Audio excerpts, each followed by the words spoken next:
Have you noticed that when retailers or big companies make decisions and eventually it's the consumer that gets the blame? So they banned plastic bags. Well, they didn't ban them originally, they started charging for them. So if you wanted a plastic bag in a store, you would charge like 10p a bag. And now you don't find any plastic bags, and now you have to buy a bag for life. And it's ironic because you're not allowed to use a plastic bag, and yet 2/3 of everything the supermarket sells you is coated in plastic. And still consumers are told that they are the problem, that we should be buying the food in the shop that doesn't have the plastic on it. Well, A, find it, and B, try and afford it. And it just really irritates me how they put these systems in place, like retailers and food manufacturers decide everything has to be plastic coated because it's better for them, it's better for them packaging stuff and delivering it. It means there's less damage to stuff that ends up getting thrown away before it even reaches the shelf. That's the story anyway. And it's the same theme, but it's a whole different industry. So we all know that the DWP, the Department of Work and Pensions, is coming down hard on people who claim universal credit or PIP or other disability payments or other help.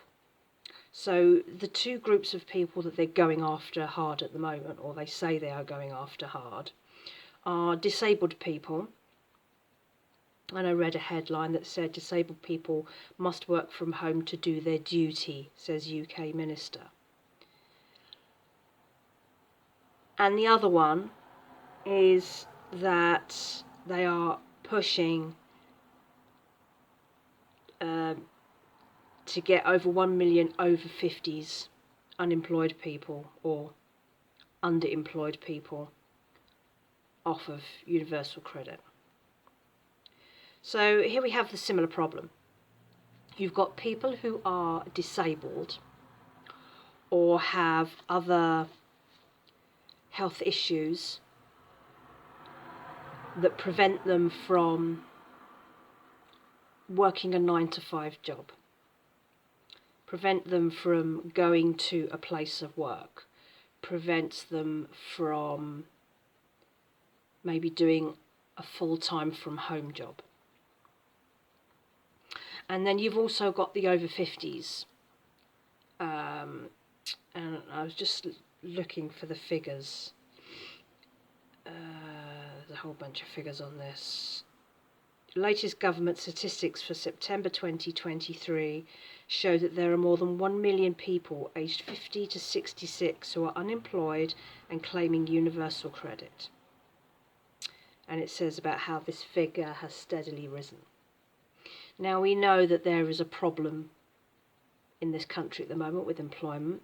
I don't know the actual details. All I know is what the press and whatever will tell you, that there's been this massive movement since the pandemic of younger people not wanting to do jobs that involve working hard for not enough pay for employers who don't care about them. And that was one of the reasons that I quit working a full-time job. Because why? I know that generationally, previous generations, like if you go back to, say, maybe not quite so much my generation, maybe, but definitely from my parents' generation and back, that if you had a job, you had a job. It didn't matter if you enjoyed it. It didn't matter if you hated it. It didn't matter if it made you sad, if it made you depressed, if it made you lonely. You had to pull your weight and take a job. Life is changing, and certainly since the COVID lockdowns and people discovered that A, you can work from home, and B, you don't have to. They discovered that their lives could be nicer without doing the toxic, horrible jobs that they were already doing. But the problem is that those jobs still exist and they still need filling. And retailers and employers won't bend for employees, and employees have had enough. Now, that's a slight digression, but what I'm saying is that there are lots of alleged employment possibilities out there. There are lots of younger age group people who are also out of work. Now, apparently they launched this thing called the 50 Plus Champions, the DWP. It's apparently a task force of staff who focus on helping people in the 50 plus age group to find jobs. So again, here we have a problem where the DWP is pretty much suggesting that it's the fault of the over 50s that they don't have any jobs, that they need retraining because they're old and stupid and they don't keep up with technology, rather than that employers, in the same way that we have a massive problem with, I think the movement is called ableism, and that employers don't want to have to stick their neck out to make jobs easier and more accessible to people who are disabled, either working from home or going into offices to accommodate their needs. In the same way, employers aren't interested in employing over 50s because they're old and they're stupid and they don't keep up with technology. Now, I don't know all technology, but next year I'm 50, and I don't consider myself old or stupid. But I'm pretty sure that once I hit that age, and I will still be on universal credit at that point, if only for a few more months, that they will probably want to retrain me. And it was funny reading this article because the example they gave of, getting over 50s back into work was visiting a B&Q, which has a multi-generational workforce. So you get to work in a hardware store, doing God knows what. I mean, aren't they like shelf stacker jobs? Aren't you just moving plasterboard around and stuff like that? I don't know.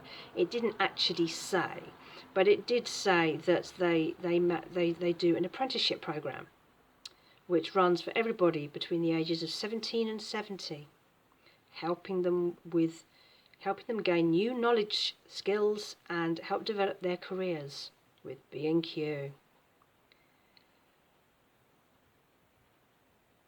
It's just so soul-destroying. There must be better jobs out there for the over 50s than working at B&Q. It's like when people say to me on the comments, go get a job at Asda. Have you tried to get a job at Asda? Because I've tried with lots of supermarkets.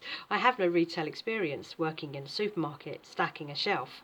And I'm sure there's lots of very difficult training involved in teaching someone how to stack a shelf, how to clear up some broken glass or something spilt on an aisle, and how to direct people to the right place. I'm sure it's an incredibly difficult job. Apparently there are over 50s job fairs, which I've never heard of. But the government's under pressure. Apparently, overall, there are 6.1 million people on universal credit.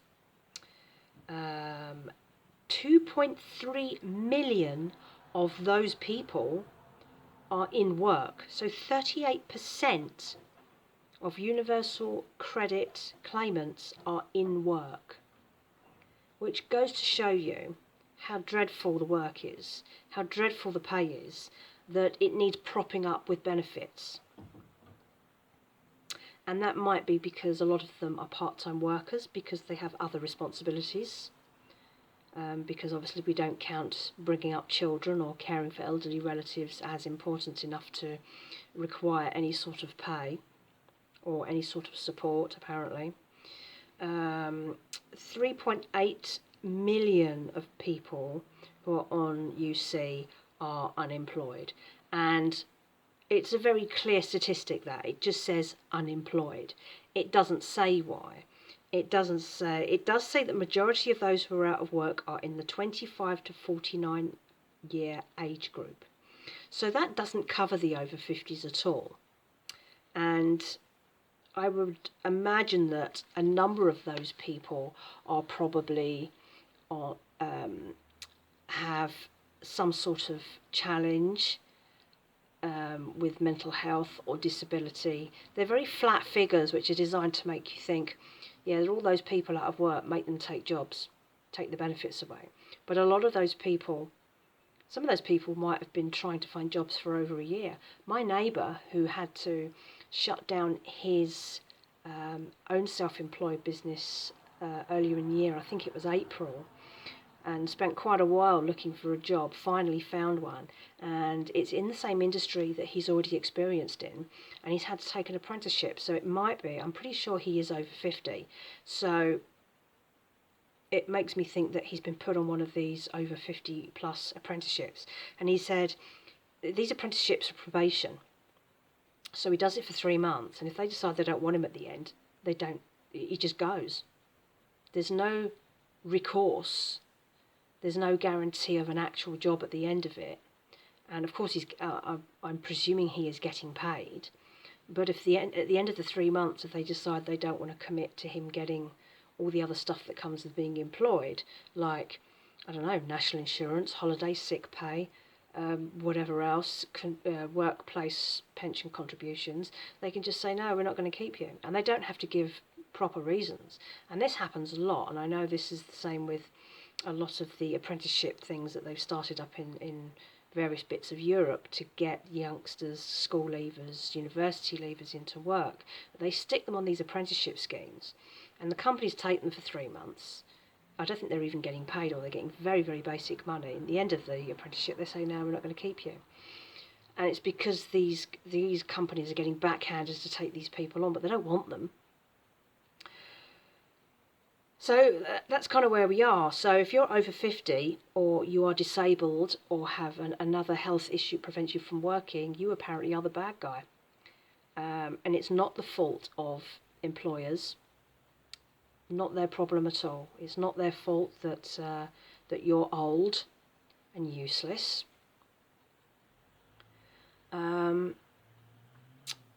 It's got nothing to do with ableism or ageism. It's just that you just happen to not be the right person for the job. That's my little rant for the day. My cynical nature is coming to the forefront. I just wanted to get that off my chest, and it feels good. And I'm sure plenty of you have comments about it, because there were things mentioned in that article, like the over 50 plus champions and things, and I've never heard of any of that. I mean, I'm just under the age bracket, so that's probably one of the reasons, but I've not seen any of that in the news. When I've been to the job centres for meetings and stuff, or when I go onto the UC bit of the government website, I've never seen any of those things advertised. But I feel really sorry for anyone who's trying their damnedest to get a job and can't because of, physical or mental health challenges, or because they're deemed to just be too old for a job that they know damn well they can do. And it's just really irritating that once again it's the end user who's being blamed for the problem, like the plastic bag situation. Nothing to do with the fact that retailers package everything in plastic. It's the customer's fault for wanting a plastic bag when they go shopping. It just really irritates me. Just stop